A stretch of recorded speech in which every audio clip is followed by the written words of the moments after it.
Hello, everybody. So there's been a bit of talk about Matt Renshaw. I had two or three people on my Facebook say, hey, why not consider Matt Renshaw to replace David Warner? Or even just to go on the tour to India instead of Marcus Harris.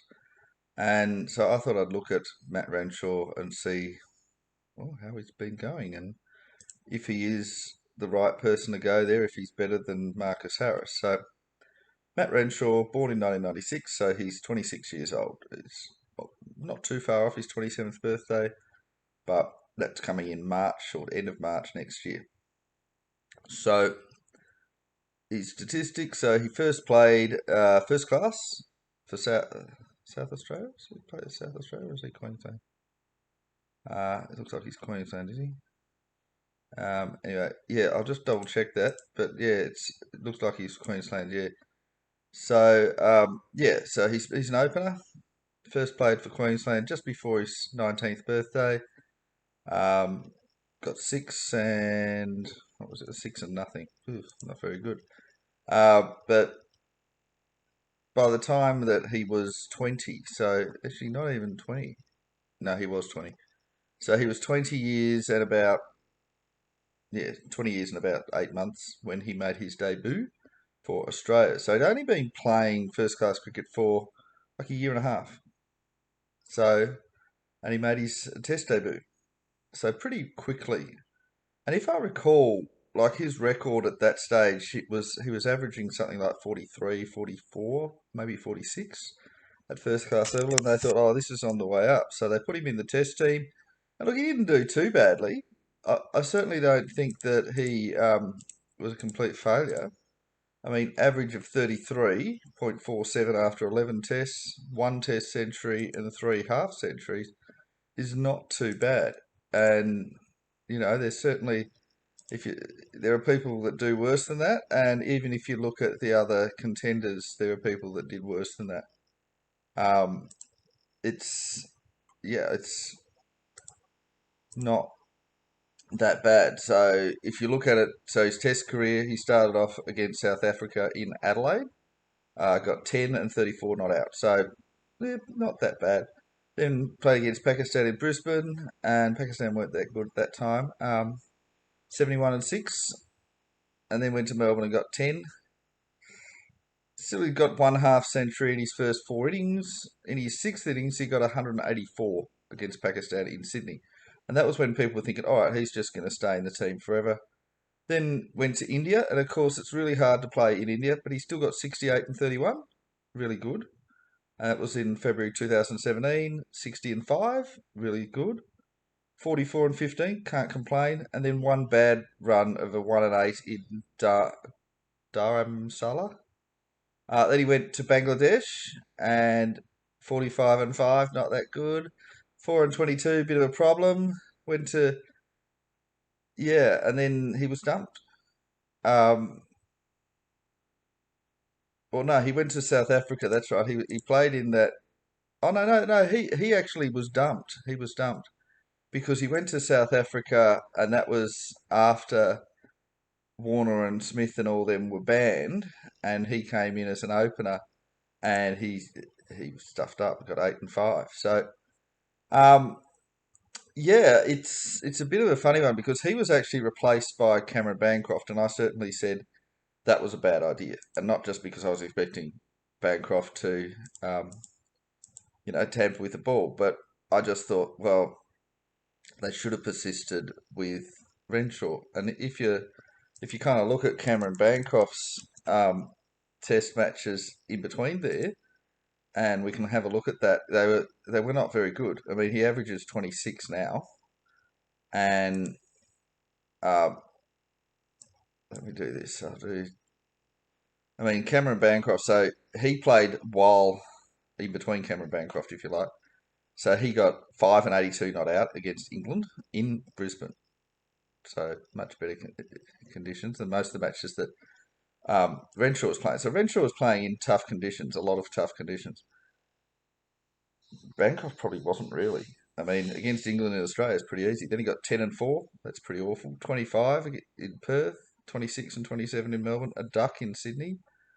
They went to South Africa, got 5 and 53. Yeah, okay, that's all right.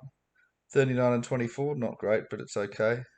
And then 77 and 26 in the cheating test. So that was his second or third half century, I should say. Yeah, not that good. Then he came back briefly after his ban, so just a year or so later, 8 and 7 against England. England 13 and 16 in England. Finished 10 tests, average of 26.23. So if you can kind of imagine if Renshaw had kept going, he was certainly a better option. And I mean, sure, Renshaw had what, three bad tests in a row by that stage against India, so in India and against India, and two against Bangladesh. And Bangladesh, that was a pretty good series for them. They won one test and lost the other, but I mean, this is against Australia that they'd never beaten before, and just winning was pretty amazing. I mean, Renshaw top scored 45. That was the highest score for Australia in that innings, and you can't really complain too much when you're getting the top score, can you? So, he didn't do quite as well compared to everybody else in the second test, but I mean, he got the second highest score, helped Australia to win in the second inning. So you can't say he was doing nothing. And I think that was what I said at the time was you got to look at the context and you got to look at how hard the runs were, and they were hard runs, and that was what he was good at scoring. He was good at scoring the tough runs, and that was the thing. But he was a little bit out of form when he was dumped, and while I don't agree with the dumping, I can see that there was some merit to it. Now, if you look at how he's been going lately, so he's no longer always opening, but so if you look at his last match, so I'm talking about first class. He did open for Queensland against Western Australia. He got a 54, and then got one. Jeez, Queensland were absolutely slaughtered in the second innings. Um, in the PM's 11, he was the best performer. Got 81 and 101 not out against West Indies, and this was a full strength West Indies, I should add. Um, you know, so did pretty well there, but again, not necessarily good. I'm not going to look at list A matches, but he's doing all right in that as well. Got 13 against Victoria, 104 in a list A match, 1 and 26 in the first class, not that good. But look, in October, double century, 200 not out and 7 not out. This is against New South Wales. And I mean, this was pretty much New South Wales' second string, except for Nathan Lyon. So had Sean Abbott, Chris Tremaine, Ben Dwarshius, Nathan Lyon, Moses Henriques, Moises. Um, yeah, so perhaps we can't necessarily get too excited about that. Got an 8 against Tasmania. And look, I mean, he's generally been doing better than he was before. But I guess the question is whether it is enough. And some people say it is. Um, he's no longer opening the batting in ODIs, so he's batting number 4. But look, his last ODI or one day domestic, he got man of the match. Sorry, that was the second last one. So look, he's doing all right, and look, he's 26, so it's not that bad. Um, he's not that old, and he's being a bit better, a bit more consistent. Yeah, he fell out of favour. It said there. Um, yeah, didn't. Yeah, but look, could he make it to India? Well, his last tour of India wasn't that great. Now he got two half centuries. I suppose we shouldn't be too upset with him. Two half centuries and a 44, but then one low score in both innings. But it wasn't that amazing, and that was a bit of an issue there. Um, yeah, so I don't know what to say about him. I mean, I don't mind him, um, but I guess I certainly prefer him to Marcus Harris. I think he's shown better temperament and better ability to perform at the test level, which wasn't just luck. He was playing against tougher players, tougher teams than Harris was. But I guess the issue is that we do have better options. I mean, if you compared Renshaw to Harris, you'd say, oh, okay, I'd probably go with Renshaw, even though first class level wise, you'd probably go with Harris. But if you're looking at temperament and stuff like that, then you probably go with Renshaw. But if we have Will Bukowski to compare it to, yeah, possibly not. Um, Bukowski's miles ahead of these. Um, and we do have Bukowski potentially, so that's the issue. And I don't know if we'd want to give. I'd like to see a bit more from Renshaw. And I know people saying, "Oh, look, he just scored 81 and a unbeaten century against PM's 11."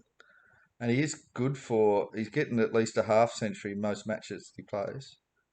Although first class level, he's only got 33 half centuries in 95 matches, which is not a very good um, percentage there. But look, it's not. It's not like he consistently fails. I mean, he's done his bit, and when he came back into that side for Australia, Australia had just lost Warner and Smith, and of course Bancroft had gone as well. And it's different if they just dumped Bancroft, which they probably should have done. Um, it was losing the other two as well that really hurt. And when people look at that period, they're not looking at the no Bancroft time; they're looking at the no Warner and Smith time, and that's sort of what people think of that. So yeah, would I consider Renshaw? I mean, I think he's in contention.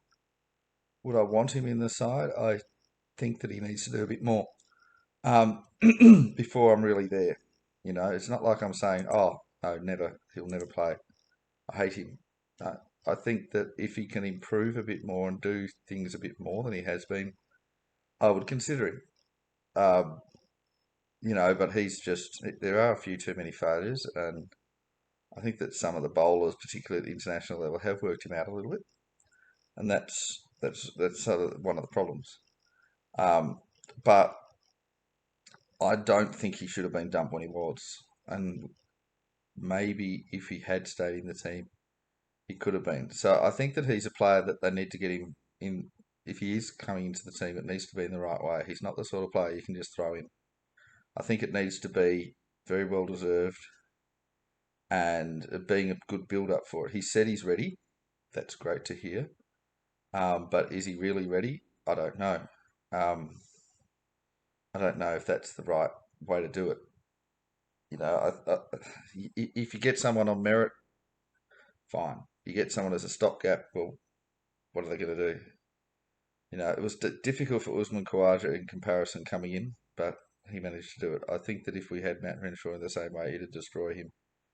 I'd rather see, if Renshaw is going to be a long-term replacement, maybe he will be. Depending on what happens with Pekowski or Aaron Hardy or anyone else that's in the mix. But yeah, right now,